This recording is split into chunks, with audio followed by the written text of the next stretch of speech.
Bismillahirrahmanirrahim. Innal hamdalillah nahmaduhu wa nasta'inuhu wa nastaghfiruh wa na'udzu billahi min shururi anfusina wa min sayyiati a'malina. May yahdihillahu fala mudilla lahu wa may yudlil fala hadiya lahu. Raditu billahi rabban wa bil islami dinan wa bi Muhammadin nabiyyan wa rasulah. Allahumma yassir li amri wahlul 'uqdatam min lisani yafqahu qawli.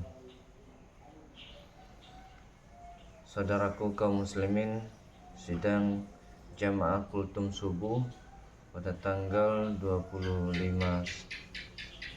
September 2024 ini, marilah kita senantiasa sama-sama memanjatkan puji syukur kehadirat Allah Subhanahu wa taala.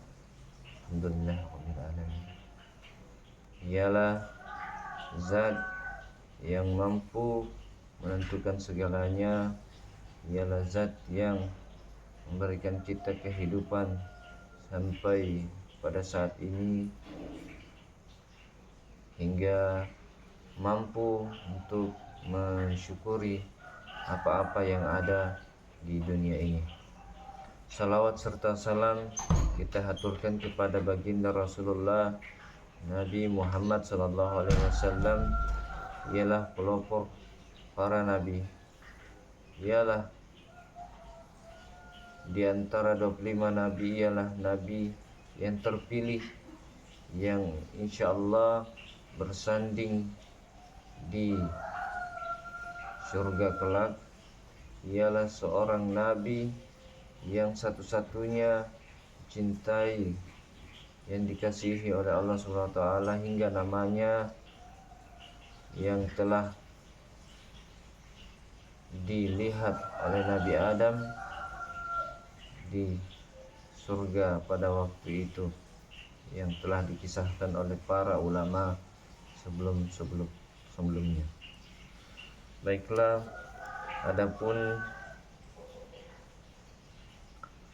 judul kultum pada kesempatan kali ini adalah Saat Kita Akan Marah, pada buku Salim Afillah Barakallahu Laka, Bahagianya Merayakan Cinta, terbitan dari Royo Media, salah satu buku bestseller pada tahun 2019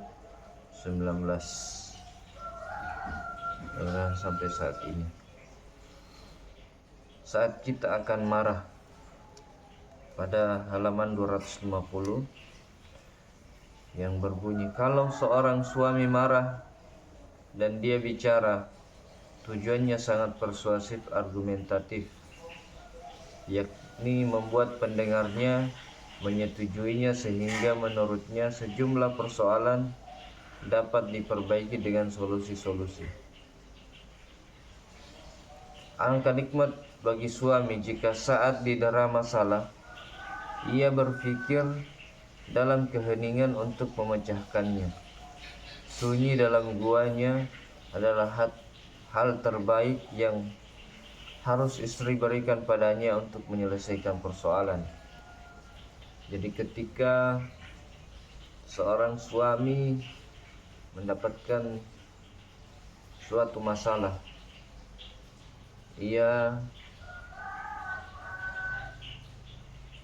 melakukan pelarian dirinya atau melakukan pencarian solusinya tidak dengan bercerita, tidak dengan bercurhat-curhat, tapi ia berdiam diri.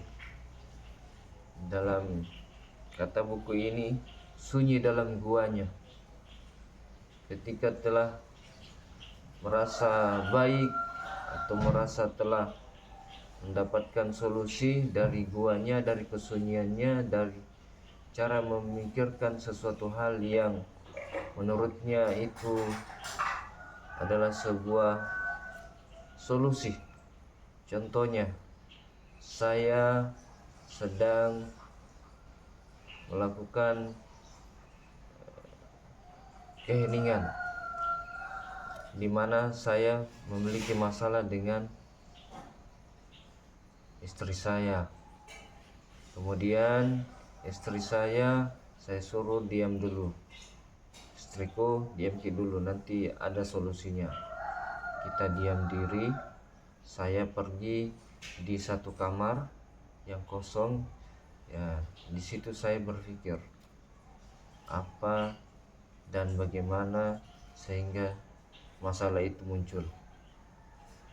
Apa solusinya saya cari sendiri. Oh, mungkin karena ini. Oh, karena itu. Tapi bagaimana kira-kira kalau dengan pandangan istri saya ketika saya seperti itu? Nah, setelah itu saya berpikir cerah. Oh iya, ini terjadi karena ada hal seperti ini. Jadi saya harus jadi seperti itu. Seperti itu ya. Jadi dalam buku ini dilanjutkan, maka ia akan terus memberikan penjelasan rasional dan menurutnya masuk akal untuk menyelesaikan masalah. Seringnya hal ini disertai dengan ekspresi menyalahkan.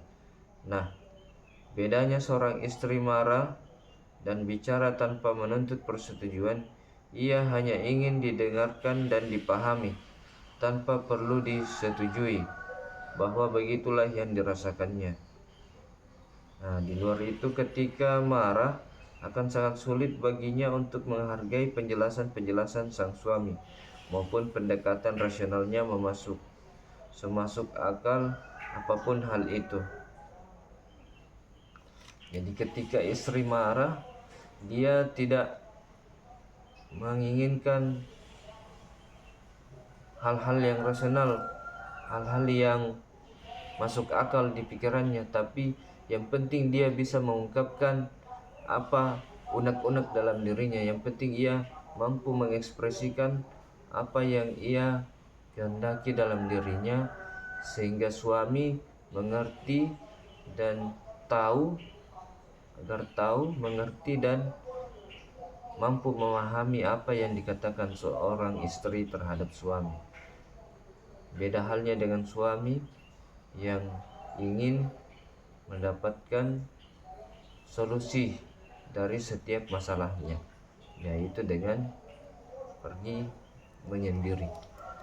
Nah, mungkin itu saja, sedikit banyaknya mohon dimaafkan. Adanallahu wa iyyakum bima fihi minal ayati wa zikril hakim. Ketika ada jarum yang patah, jangan simpan di dalam laci. Ketika ada kata-kata yang salah, jangan simpan di dalam hati. Marilah kita bersama-sama saling memaafkan. Semoga apa yang kita dan saya sampaikan ini mendapatkan pahala di sisi Allah Subhanahu wa taala. Apa yang saya sampaikan ini tidak hanya sekedar didengar lewat telinga kanan keluar di telinga kiri, tapi mudah-mudahan ini bisa menjadi pencerah dan wasilah untuk saya menuju surganya. Amin amin ya rabbal alamin. Barakallahu li wa lakum fil Qur'anil azim wa nafa'ni wa iyyakum bima fihi minal ayati wa zikril hakim. Aqulu qouli hadza wa astaghfirullah innahu huwal ghafurur rahim. Alhamdulillahirabbil alamin. Itu tadi pembacaan kultum yang saya sempat sampaikan. Lebih dan kurangnya mohon dimaafkan. Billahi fisabilil haq fastabiqul khairat. Walil haq walau kana murrah. Wallahul muwaffiq ila aqwamit thariq. Assalamualaikum warahmatullahi wabarakatuh.